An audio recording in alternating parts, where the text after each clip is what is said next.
one thing that people don't do when they're looking to buy into strata is the fee structure.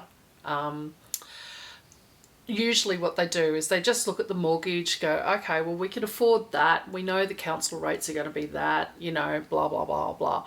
But really, the fees for strata can be an onerous cost. At basic, you can be looking at paying $1,000 a quarter. That'd be usually for a small strata plan.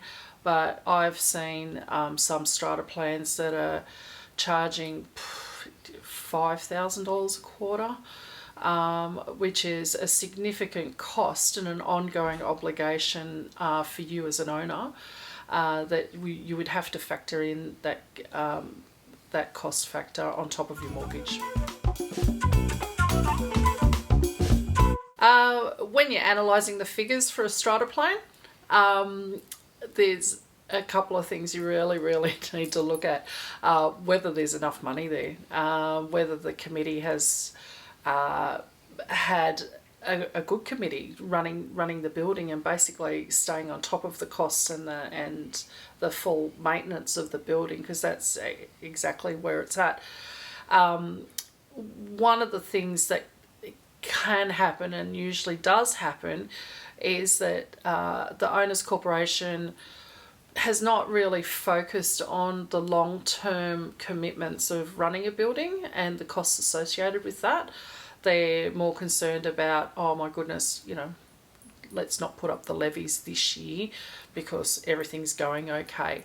That's when problems occur, and you can find out all that information once you've done a proper analysis of the owners corporation, funds coming in, funds going out, and obviously minutes of meetings, and finding out where the issues are actually in the building, if there's any.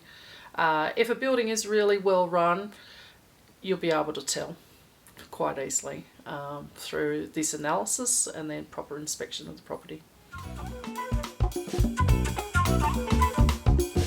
When you're looking at the strata plan, the costs associated with the plan, one of the major hidden costs, especially I've seen in recent times on new builds, is the management fees, the on-selling of management rights.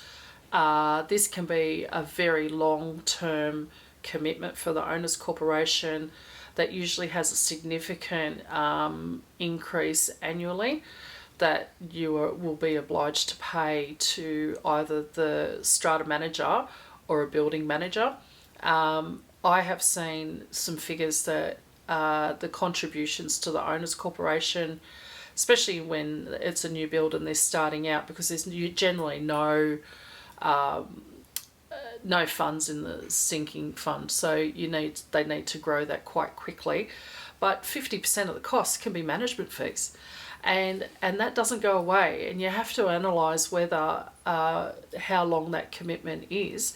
And usually, depending on the contracts, which is sometimes a bit difficult to find out the information, is say if you do buy into the owners corporation and you don't like them, what's it going to cost to get rid of them and re-establish new management for the building?